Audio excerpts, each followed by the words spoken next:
महानुभाव और आदरणीय गुरुजन और दोस्तों, राजधानी कॉलेज में ये दूसरा मौका है जब मैं किसी संगोष्ठी में आया हूँ। पहला मौका जब आया था तब मैं उसके आयोजकों में एक था। मैं आकाशवाणी दिल्ली का स्टेशन डायरेक्टर था और हम एक श्रृंखला चला रहे थे गांधी विचार और चिंतन पर संगोष्ठियों की। वो उसमें से एक संगोष्ठी हमने राजधानी कॉलेज में की थी। तो जैसा मैंने कहा कि उस समय मैं आयोजक पक्ष में था, क्योंकि आकाशवाणी और राजधानी कॉलेज के संयुक्त तत्वावधान में वो काम हुआ था। बहुत अच्छा लग रहा है। एक तरह की, हालांकि वो शब्द बड़ा खतरनाक हो गया है, लेकिन एक तरह की घर वापसी महसूस होती है। अभी आलोक जी ने बात करते करते बताया कि कौन कौन से महानुभाव क्या क्या बेच रहे हैं, और ये बताया कि कौन उस बेचने की होड़ से बाहर हो जाते हैं। तो मुझे उनकी बात सुनकर मेरा ध्यान गया कि अगर आपने गौर किया हो कि जो पेरिस ओलंपिक का कवरेज है, घड़ी घड़ी जिसमें मतलब खेल भी आता है, मुख्य रूप से विज्ञापन आते हैं यानी आप इस तरह देख सकते हैं। तो उसमें शुरू में जो आइकन्स आ रहे थे उसमें से कई आइकन्स नहीं चल पाए। खेल में होता है, खेल में बहुत संभव है, कोई ऐसी चीज़ है ही नहीं कि एक आदमी हर बार उतना ही चलेगा। तो मनु भाकर को पहला मेडल मिला, फिर दूसरा भी मिला। तो मनु भाकर जो पहले किसी विज्ञापन में नजर नहीं आ रही थी, उसके बाद विज्ञापन आने लगा।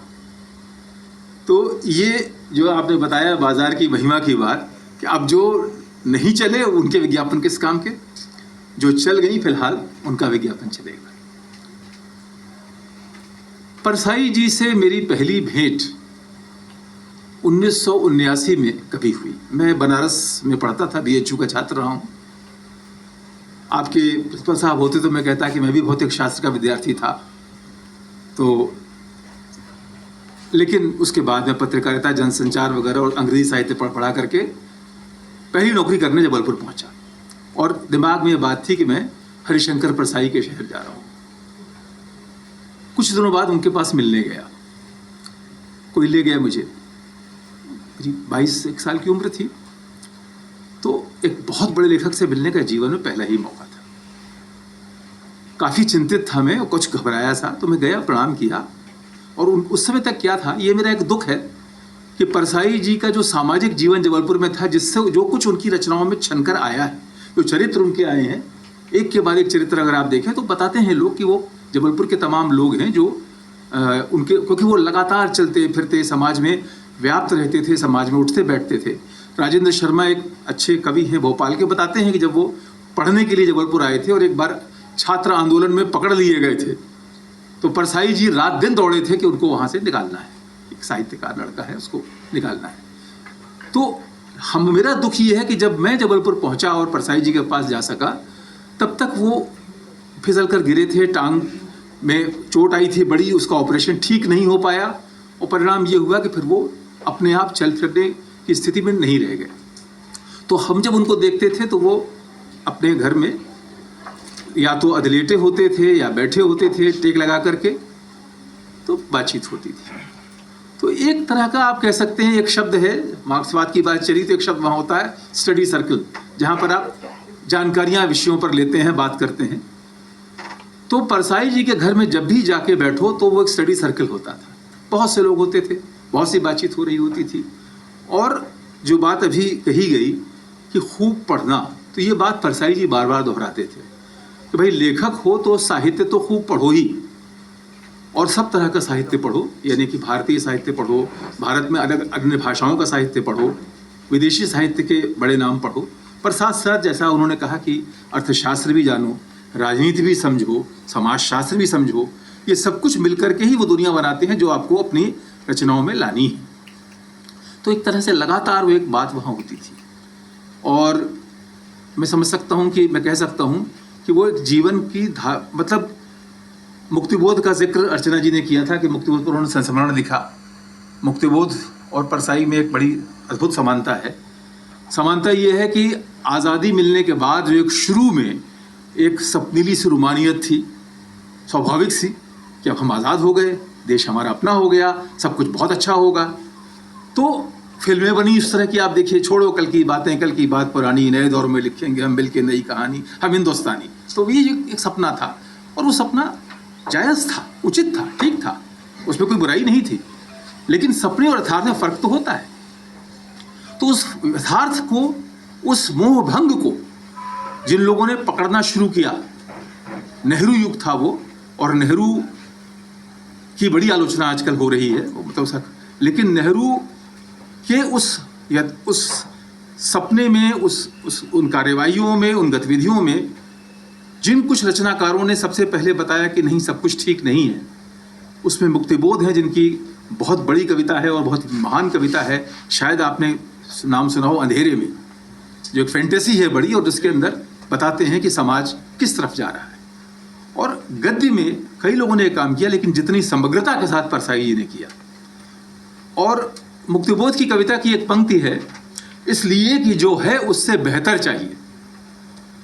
तो वो तमाम लोग जो इसमें विश्वास करते हैं कि जो है उससे बेहतर चाहिए, उनके लिए मैं कह सकता हूं कि परसाई जी एक वैचारिक अभिभावक हो जाते हैं।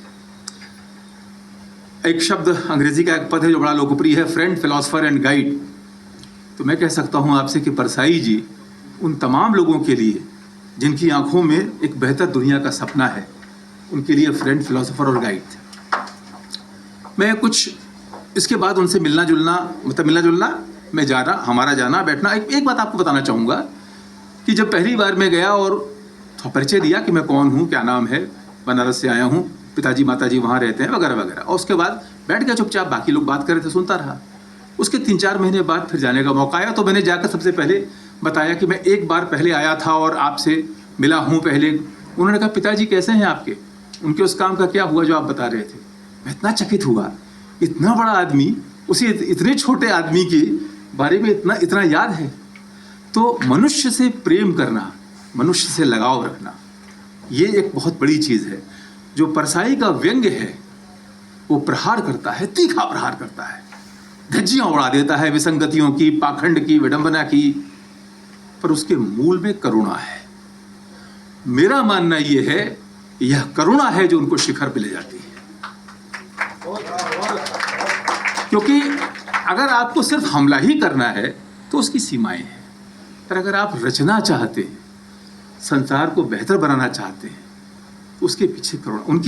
उनकी बहुत सी रचनाओं की चर्चा होती है, मैं आपसे उनकी रचनावली भी है, अनेक संग्रह हैं।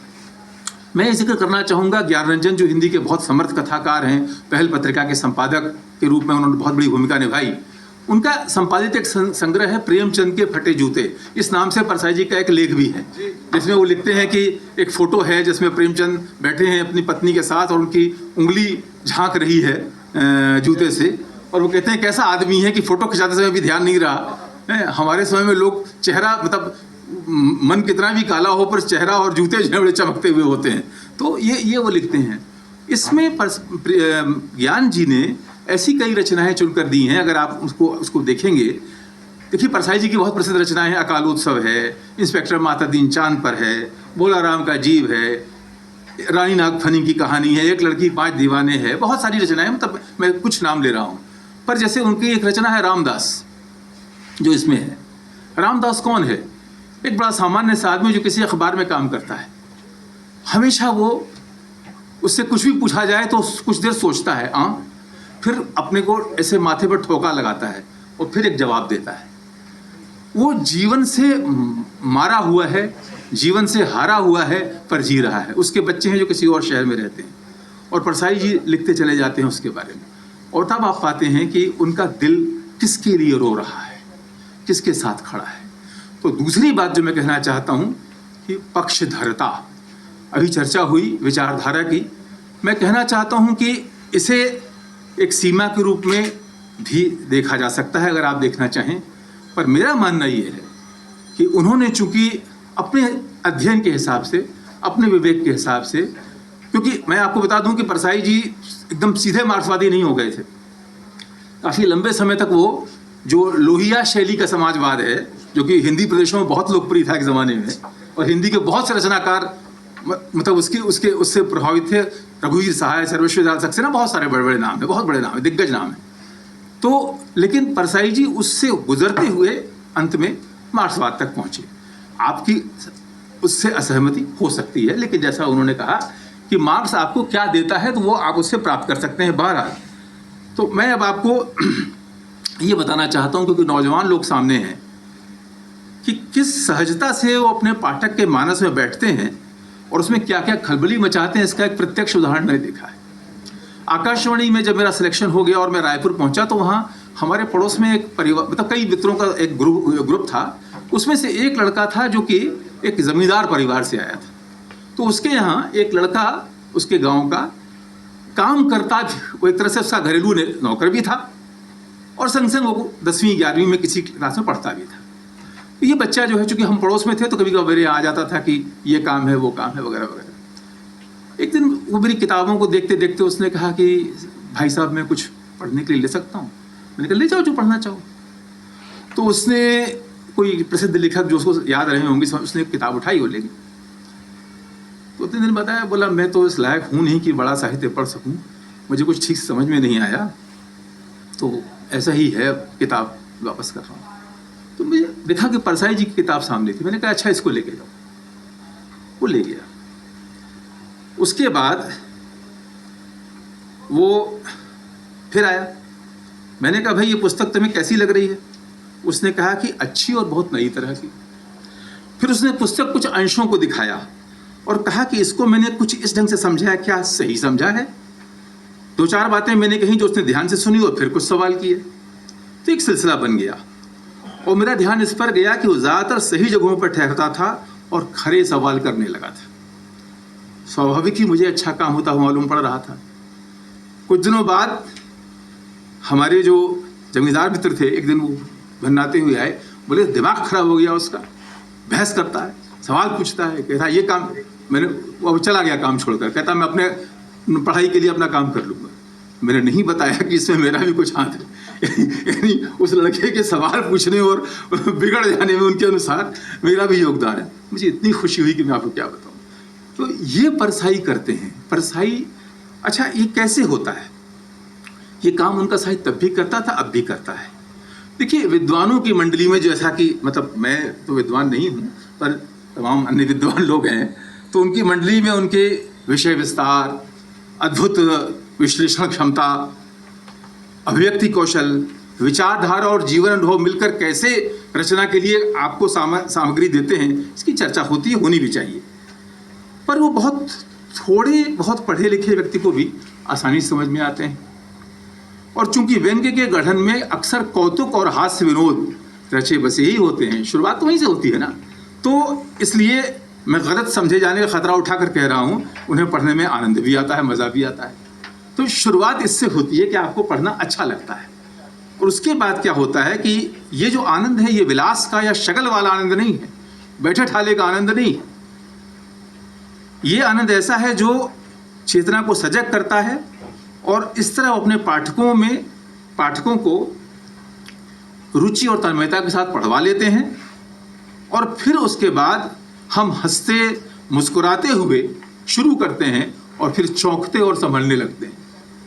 शुरुआत हंसने मुस्कुराने से होती है, मज़ा आता है, पर उसके बाद कहीं कहीं जाकर हम चौंकने लगते हैं, अरे ये भी है, ऐसा भी है, और फिर हम संभलते हैं। वो हमारी आंख में उंगली डालकर चारों ओर पसरे पाखंड, छद्म, बेईमानी, छल प्रपंच और धूर्तताओं को उघाड़ कर दिखा और पहचान देते हैं। पर वो सिर्फ भंडाफोड़ के नायक नहीं है, सिर्फ भंडाफोड़ के नायक नहीं है कि देखो क्या गलत हो रहा है। ऐसी रचनाएं बहुत सारी हैं। राग दरबारी एक बहुत महान उपन्यास है, बहुत चर्चित उपन्यास है, पर राग दरबारी की एक सीमा ये है कि देखो सब कुछ कितना उल्टा सीधा बिगड़ा गलीज ये है, उसके आगे का रास्ता जो है, मतलब ये मेरी मान्यता है, हो सकता है और अक्सर ये समस्या होती है, पर परसाई जी उसके आगे जाते हैं और वो दिल और दिमाग में जो बेहतर दुनिया का सपना लिए हुए हैं उसे रचने की इच्छा के लिए जी जान से उद्यम करने का संकल्प करते हैं और उसमें आपको हिस्सेदार बना लेते हैं। तो ये जो चीज़ है, उसके बाद अपना रास्ता आप खुद बनाइए। अच्छा, दूसरी बात यह है कि जो परसाई जी और प्रेमचंद के बारे में अक्सर एक बात जोड़कर कही जाती है कि आज़ादी के पहले का जो भारत, क्योंकि देखिए इतिहास तो होता ही है, आप कहेंगे इतिहास तो है ही, लेकिन भारत में बड़ी पुरानी परंपरा है और दुनिया भर में ये इसको कहा भी जाता है। हमारे यहाँ शुरू में तो इतिहास लेखन की ज़्यादा परंपरा ही नहीं थी, तो हम बहुत कुछ चीज़ें हैं जो साहित्य के जरिए जानते हैं। जो तबका साहित्य है उससे हम समझने लगते हैं, उसमें कुछ अनुमान है, कुछ ज्ञान है, कुछ यथार्थ है, मिलजुल कर वो चीज़ बनती है। धीरे धीरे आपने कभी गौर किया कि अब जब हम साहित्य इतिहास पढ़ते थे तो ये क्यों इतना विस्तार से आता है कि फाहियान ने भारत आकर क्या लिखा, क्या ह्वेन सांग ने भारत आकर क्या लिखा? अरे भाई, क्योंकि हमारे यहाँ लोग नहीं लिख रहे थे उस तरह से एक पूरा विश्लेषण करके एक उस तरह की वो प्रथा नहीं थी, चारण। लेकिन साहित्य के जरिए मिलता है। आप चाहे महाकाव्यों में जाएं, पुराणों में जाएं और उसके बाद आएँ तो लगातार आपको साहित्य से मिलता है। तो प्रेमचंद के यहाँ आपको आज़ादी के पहले का जो भारत है उसका यथार्थ मिलता है। तो साहित्य जो है वो इतिहास के तथ्यों और गणनाओं और सूचनाओं के परे जाता है, क्योंकि अंततः संसार राजाओं, महाराजाओं और सामंतों और पूंजीपतियों और तानाशाहों से नहीं चलता, संसार मनुष्यों से चलता है। और ये मनुष्य जो हैं, इनके हृदय में भाव हैं, इनके दुख हैं, सुख हैं, सपने हैं, कष्ट हैं, छोटी छोटी इच्छाएं हैं, अपने बाल बच्चों को बेहतर बनाने का एक सपना है। ये साहित्यकार है जो अपने युग के उस यथार्थ को सामने लाता है। क्या क्या छूट रहा था, क्या क्या खो गया था, क्या क्या किसके लिए संघर्ष चल रहा था। तो प्रेमचंद आपको बताते हैं आज़ादी की। मैं हिंदी की बात कर रहा हूँ मुख्य रूप से। और प्रेम आज़ादी के बाद ऐसा नहीं कि परसाई अकेले हैं, लेकिन जितनी समग्रता में परसाई जाते हैं, जैसा कहा गया, राजनीतिक व्यंग्य भी हैं, सामाजिक व्यंग्य भी हैं, साहित्यिक व्यंग्य भी हैं, तमाम इस तरह की चीज़ें हैं। मैं एक और जिक्र करना चाहूँगा। देखिए किस तरह से साफ दृष्टि होती है। परसाई जी के यहाँ स्त्रियों की जब चर्चा आती है, एक लड़की 5 दीवाने में तो जिक्र किया ही गया कि कैसे वो अंत में जाकर के वो लड़की जो है, वो कहते हैं दीवानों ने उसको सयाना बना दिया था। उसमें एक लाइन आती है, हाँ, घूर घूर के सयाना बना दिया था, है ना, वो जो 5 दीवाने थे।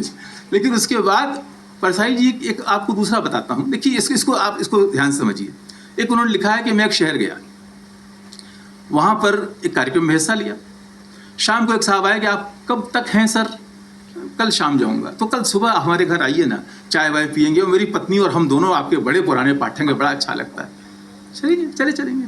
गए। जब पहुँचे तो उन्होंने घर पहुँच के दरवाज़ा खुला ही हुआ था, अंदर जाके बैठ गए और फिर उन्होंने कहा, सरिता परसाई जी आ गए हैं, ले आओ भाई, क्या लाना है, बताओ क्या लाना है, क्या ला रही हो। कुछ देर बाद एक सांकल खड़की, भाई साहब अंदर गए, सरिता क्या, परसाई जी देखते हैं नाली भी बाहर नहीं आई, और वो कुछ हाथ में लेके आ गए। परसाई जी का ठीक है, मतलब कई परिवारों में उन्होंने लिखा है, ऐसे अर्ध आधुनिकता ग्रस्त परिवारों का मुझे काफ़ी अनुभव है कि जहाँ ये है कि मतलब इच्छा ये होती है कि पुरुष स्त्री कंधे बिठाकर आगे ले जाए, उसकी आंख को पट्टी बांध के, और फिर कहे हाँ हम कितना आगे बढ़ गए, यानी अंततः वो पुरुष के सामने ही और पुरुष के अधिकार में ही चले। बहरा बात खत्म हो गई। उसके बाद देखिए कहानी यहाँ ख़त्म नहीं होती। बोलते हैं कुछ साल बाद में फिर वहाँ गया, फिर उस आदमी से मुलाकात हुई। बोले आप पिछली बार आए थे, बड़ा अच्छा लगा था, इस बार भी आइए ना। और परसाई जी लिखते हैं कि इस बार उसने वो पत्नी पढ़ती है और हम पढ़ते हैं, सब ड्रॉप कर दिया। तो मैंने कहा चलो अच्छा है, इसने अनावश्यक इससे एडिट कर दिए। पहुँचे, बैठने के बाद 5-7 मिनट हुए होंगे कि अंदर से एक महिला हाथ में ट्रे लेकर के और नाश्ता और चाय वाय लेके आई, सामने रखी और कहा कि बड़ी इच्छा थी कि आपके साथ कुछ बैठकर बात कर पाती, लेकिन करूं क्या, स्कूल का समय हो गया है, मुझे जाना पड़ेगा, बड़ा दुर्भाग्य है, लेकिन आप घर आए बहुत अच्छा लगा, कभी फिर आइएगा तो मैं ज़रूर बैठूंगी। चली गई। तो परसाई जी लिखते हैं, सरिता पति बोले, इन्होंने स्कूल में ज्वाइन कर लिया है, आप तो जानते हैं एक की कमाई से आजकल पूरा नहीं पड़ता। फिर परसाई क्या कहते हैं, इसके आगे की लाइन सुनिए। तो कहते हैं, भारत में नारी मुक्ति का सबसे महान आप्त वाक्य क्या है? स्त्री पुरुष समानता नहीं, मनुष्य की अंतर्निहित गरिमा नहीं, न्याय और समता का संकल्प नहीं। भारत में नारी मुक्ति का आप्त वाक्य है, एक की कमाई से पूरा नहीं पड़ता। देखिए, यानी, और ये सच है, बहुत बड़ा सच है। स्त्री जब बाहर निकलती है तो उसका व्यक्तित्व बदलता है, वो समाज से सीधे उसके संपर्क में आती है, अपने आत्मविश्वास अर्जित करती है, दुनिया से टकराने का हौसला पाती है और आर्थिक स्वतंत्रता भी प्राप्त करती है। तो जो स्त्री का स्वनिर्णय, देखिए बार बार उनके यहाँ जो एक लड़की 5 दिनों में भी ये होता है कि अक्सर ये होता है कि प्रेम विवाह हो गया या लड़की और लड़के ने इच्छा से विवाह कर लिया, इसको बार बार वो बड़ी प्रशंसा के साथ सामने लाते हैं। तो मूल रूप से इसमें क्या है? स्वनिर्णय का अधिकार, अपने जीवन का फैसला खुद करने का अधिकार। ये अधिकार अगर आपके पास है तो सारी मुक्ति का रास्ता वहां से शुरू होता है और वहां से आगे जाता है। और दूसरी बात यह है कि कोई मुक्ति खांचों में नहीं होती, मुक्ति हमेशा समग्रता में होती है। स्त्री मुक्ति हो, दलित मुक्ति हो, कोई मुक्ति हो, वो सारी मनुष्यता की मुक्ति के साथ और उसके साथ चलकर ही होती है। तो अगर स्त्री मुक्ति का जो विमर्श है वो मनुष्यता की मुक्ति के विमर्श से अलग नहीं हो सकता, दलित मुक्ति का विमर्श है उससे अलग नहीं हो सकता, वो एक समग्र विमर्श है जिसके अंदर वो भी शामिल है। तो मैं समझता हूँ कि परसाई जी ने, हाँ तो मैं ये कह रहा था कि प्रेमचंद और परसाई में एक समानता और है, वो ये है कि जो बात हमारे सुभाष जी ने भी कही, शिल्प को लेकर बहुत चिंता न करना, शिल्प को लेकर के बहुत परेशान न होना। तो मुझे लगता है कि इन लोगों ने अपने युग को इस तरह साधा कि जब युग की पूरी चेतना, युग का पूरा यथार्थ अभिव्यक्त हो रहा है तो उसे, आप जानते हैं ना, कविता में भी ये होता था। रीतिकाल की कविता जो है उसके बारे में क्या कहा जाता है? अलंकार प्रधान कविता है। कवि लोग प्राण दे देते थे कि इसमें इतने बार अनुप्रास आना है, तो यमक आना है, तो श्लेष आना है, यानी वो अलंकार को ढूंढ के खींच के जड़ के लगाया जाता था। अलंकार बुरी बात नहीं है कविता में, अगर, लेकिन अंततः अलंकार के लिए कविता नहीं कही जा सकती। कविता तो मनुष्य के भावों से निकल के आती है। उसी तरह से आप जो लिख रहे हैं उसके अंदर आपका लेखन जो कौशल है, अब ऐसा तो नहीं कि परसाई के पास लेखन कौशल नहीं है, अद्भुत लेखन कौशल है, लेकिन वो कौशल जो है वो इसके लिए नहीं है। जो कुछ नाम लिए गए, जैसे शरद जी का नाम लिया, बहुत सम्मानित व्यक्ति हैं, पर कई बार आपको लगता है कि शरद जी खिलवाड़ कर रहे हैं, मजा ले रहे हैं, शब्दों के साथ जो उनका अधिकार है उसके साथ दे रहे हैं। वहाँ मुझे लगता है यहीं आकर परसाई का फर्क हो जाता है कि वो कहीं पर भी जो लिख रहे हैं वो सिर्फ मजा लेने के लिए नहीं लिख रहे हैं, वो अंततः इसलिए लिख रहे हैं कि आपके साथ चलें। उन्होंने जगह लिखा भी है, उनके इंटरव्यूज में एक जगह आता है, वो कहते हैं कि मुझे ऐसा कोई भ्रम नहीं है कि साहित्य से समाज बदल जाएगा। समाज बदलता है जन आंदोलन से, जनता की सामूहिक कार्रवाई से, जैसा आप दुनिया में बार बार देखते हैं। हाल में फिर हमने कहीं देखा है, नाम अगर न लिया जाए तो भी आपको याद आ जाएगा। लेकिन वो बोले कि साहित्यकार क्या करता है, उस आंदोलन के लिए आपको, अब जब आपके सामने दिखता है कि इतनी गलत चीजें हैं, इतना विद्रूप है, इतना अन्याय है, इतना पाखंड है, इतना झूठ है, इतना अन्याय है, इतना अत्याचार है, इतना शोषण है, तो जो गुस्सा आपके अंदर पैदा हो, जो समझ पैदा होती है और जो गुस्सा पैदा होता है, ये गुस्सा फिर आपको बदलाव की ओर ले जाता है। साहित्यकार की भूमिका, जैसे रसायन शास्त्र की भाषा में कहें, उत्प्रेरक जो होता है, कैटलिस्ट, उस तरह की होती है जो कि अंततः आपको उस तरह आगे ले जाता है। और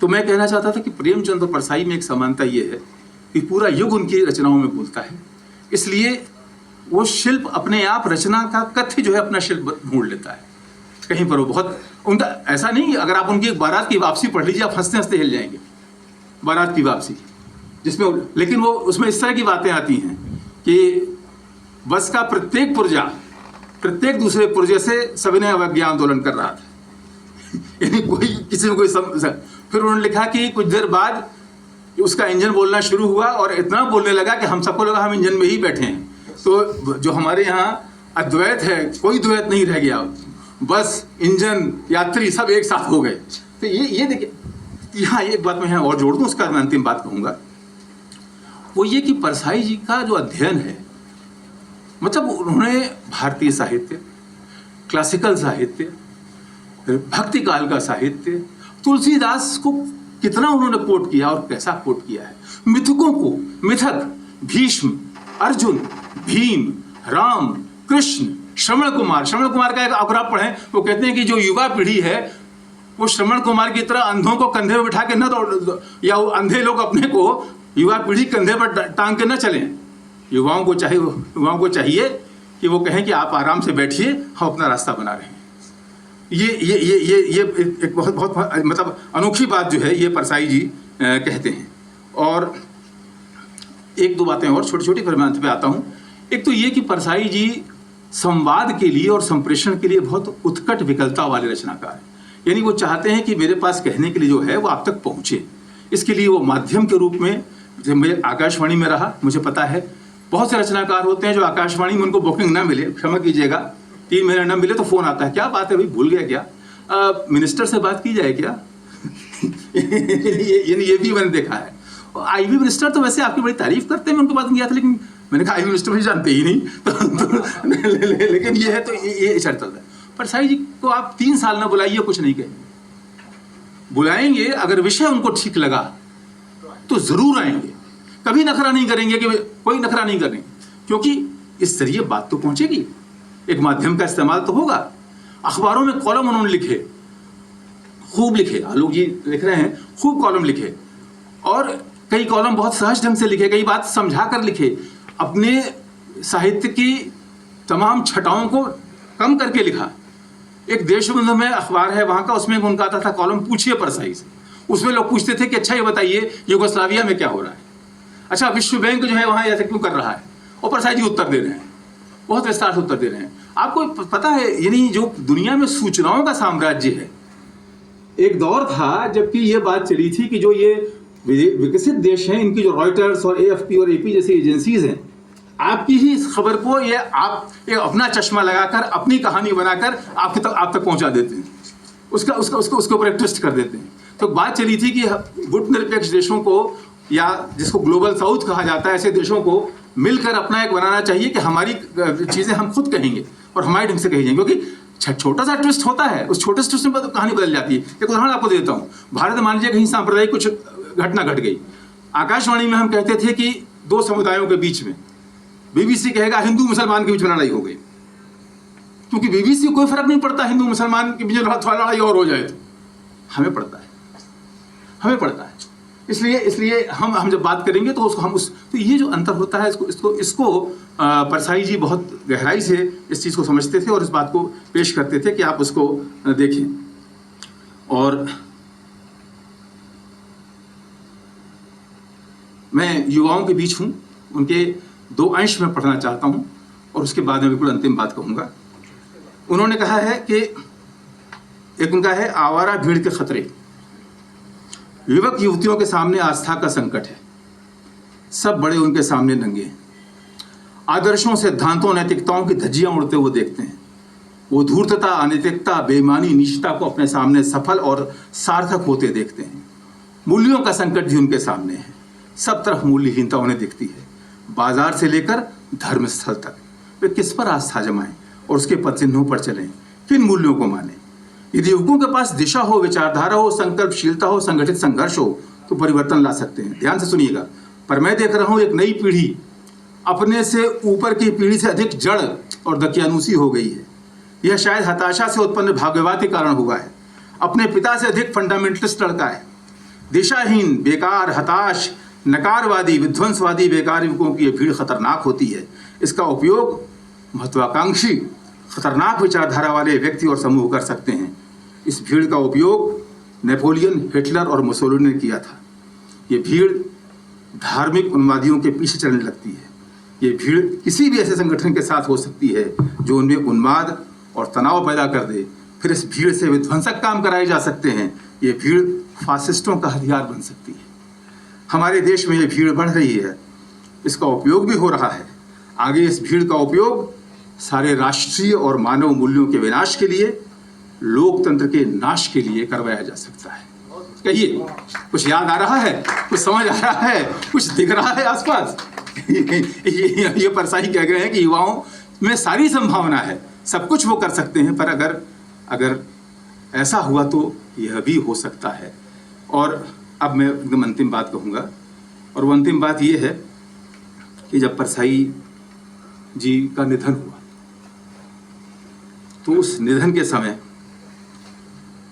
मैं उस दिन वहाँ था जबलपुर में। मतलब जबलपुर में बाहर मेरी पोस्टिंग हुई थी, लेकिन मैं संयोग से ठीक उसी दिन उस शहर में पहुँचा और पता चला, बहुत संक्षेप में, बहुत छोटा सा पीस है जो मैंने उस समय लिखा था, मैं आपके सामने उसको, क्योंकि जैसा कहा गया कि 22 को उनका जन्मदिन है, पर कल उनकी पुण्यतिथि है 10 अगस्त। तो 30 साल हो जाएंगे अगले साल। तो एक क्षण मुझे बस जी, परसाई जी का देहावसान 10 अगस्त को जबलपुर में नेपियर टाउन स्थित उनके निवास पर हुआ था, जहां वो अपनी छोटी बहन और उनके बच्चों के साथ रहते थे। परसाई जी ने स्वयं विवाह नहीं किया था और उसका मुख्य कारण हम लोग यही जानते हैं कि कम उम्र में उनकी इन बहन के पति का निधन हो गया था और उसके बाद उनकी और उनके संतानों की जिम्मेदारी परसाई जी ने उठा ली थी, जो जीवन पर्यंत चली। एक विचित्र और कारुणिक संयोग ये था कि 10 अगस्त 1995 को रक्षाबंधन का पर्व था। जब मुझे ये सूचना मिली फोन से कि वो परसाई जी नहीं रहे, तो तुरंत तैयार होकर परसाई जी घर पहुंचा। बहुत बार जा चुका था, पर उस दिन लगा जैसे एक अनजान से घर में जा रहा हूँ। जिस बैठक कक्ष में परसाई जी अपने बिस्तर पर कभी बैठे, कभी लेटे और कभी लेटे लेटे ही मिलते थे और वह सब कुछ कहते सुनते थे जिसने हमारी चेतना और दृष्टि को गढ़ा था, वहीं उनके पार्थिव शरीर को रखा गया था। शव यात्रा की तैयारी शुरू हो चुकी थी। वहाँ बहुत से अपने बड़े छोटे और हम उम्र साथी मिले। सन्नाटे में हमारी आपसी फुसफुसाहटें हमें ही बीच बीच में चौंका देती थी। पर वहाँ अनेक ऐसे काफ़ी और महत्वपूर्ण से लोग दिखे जिन्हें वहाँ कभी देखना तुरंत याद नहीं आ रहा था। फिर समझ में आया कि जिला प्रशासन के अधिकारी थे और इसलिए वहाँ थे कि परसाई जी का अंतिम संस्कार राजकीय सम्मान के साथ किए जाने की घोषणा हो गई थी। तो अब इन्होंने अधिकार कर दिया था कि सब कुछ जो होगा वो हम करें। तो खैर, उसके बाद एक परायापन हम लोगों को महसूस होने लगा। जो वहाँ रोज़ आते बैठते थे, ले जाया गया उनको और वहाँ पर चिता सजी। मध्य प्रदेश पुलिस के जवानों ने सलामी दी नर्मदा तट पर, जो वहाँ पर होता है, और अग्नि प्रज्वलित हो उठी। धरती आकाश धुएं से जुड़ गए। हम सब बहुत थके, बहुत टूटे हरे चिता के आसपास बिखरे बैठे रहे। मैंने कड़वाती आंखें बंद कर ली और दुस्वप्न भरी अजगी नींद में डूबने उतराने लगा कि एक संबोधन सा सुनकर चेतना लौटी। देखा एक उत्साही नौजवान हाथ में माइक लिए मेरे पास खड़ा है और मुझसे कह रहा है कि मैं सिटी केबल के लिए अपनी श्रद्धांजलि रिकॉर्ड करा दूँ। उसके पीछे सा कैमरामैन भी था। मैं कुछ अचकचाया तो मुझे बताया गया कि कई लोग तो रिकॉर्ड करा भी चुके थे और कुछ खास लोगों से ही अनुरोध किया जा रहा था। मैं काफ़ी चैतन्य हो उठा और कुछ कहा भी। एक शर्माता सा ख्याल भीतर था कि बाल बहुत बिखरे हुए तो नहीं और चेहरा बहुत सूखा तो नहीं दिख रहा। फिर लगा कि अगर हाल बेहाल दिख रहा है तो अवसर के उपयुक्त ही है। इस बीच चिता परिक्रमा शुरू हो गई थी। फिर कोई शोक सभा हुई। शासन के अधिकारियों ने कुछ गलत उच्चारणों के साथ अटकते हुए कहा कि महान साहित्यकार परसाई जी नहीं रहे वगैरह वगैरह। और मुझे अचानक याद आया कि परसाई जी ने अपने एक निबंध जिंदगी और मौत का दस्तावेज में अपनी मृत्यु के बाद के संभावित तमाशे का अद्भुत वर्णन किया था। मैंने कहा देखो, शुरू हो गया। इस बीच वहाँ सूचना दी गई कि औपचारिक विधिवत शोक सभा इतने बजे होगी, सब लोग वहाँ भी आएँ और श्रद्धा समर्पित करें। हम सब लौटने के लिए अपने अपने साधन की ओर खिसकने लगे कि भागा हुआ सिटी केबल वाला युवा आया और बताया कि श्रद्धांजलि कार्यक्रम आज इतने बजे इतनी रात को टेलीकास्ट होगा। अनेक लोग रुचिपूर्वक रुक गए। कुछ ने प्रसारण समय की फिर से पुष्टि भी कराई। मेरा भी हाथ अपने बालों को कुछ संवारने की मुद्रा में उठने लगा और एक सहमी सी पुलक भी थरथराने लगी। फिर खुद पर कुछ गुस्सा आया, कुछ शर्म आई और तभी समझ में आ गया कि परसाई जी कहीं नहीं गए हैं, हमेशा साथ रहेंगे। वे बाहर भीतर के सभी विद्रूप उजागर करते रहेंगे और तमाम ज़रूरी लड़ाइयों की समझ और तैयारी में मदद करते रहेंगे। हाँ, जो थप्पड़ लगाए जाने हैं, खासकर अपने ही गालों पर, उनके लिए अब खुद की ही हथेलियाँ इस्तेमाल करनी होंगी। तो नागार्जुन की एक पंक्ति के साथ और केदार अग्रवाल की पंक्ति के साथ मैं अंत कर रहा हूँ कविता। उनकी है नागार्जुन का कि खड़ी हो गई चाँप कर कंकालों की हूक, नभ में विपुल विराट सी शासन की बंदूक। और उसका अंत आता है, जले ठूंठ पर बैठ कर गई को किला कूक, बाल न बांका कर सकी शासन की बंदूक। और केदार जी लिखते हैं, मैंने उसको जब जब देखा लोहा देखा, लोहे जैसा गलते देखा ढलते देखा, मैंने उसको गोली जैसा चलते देखा। नमस्कार।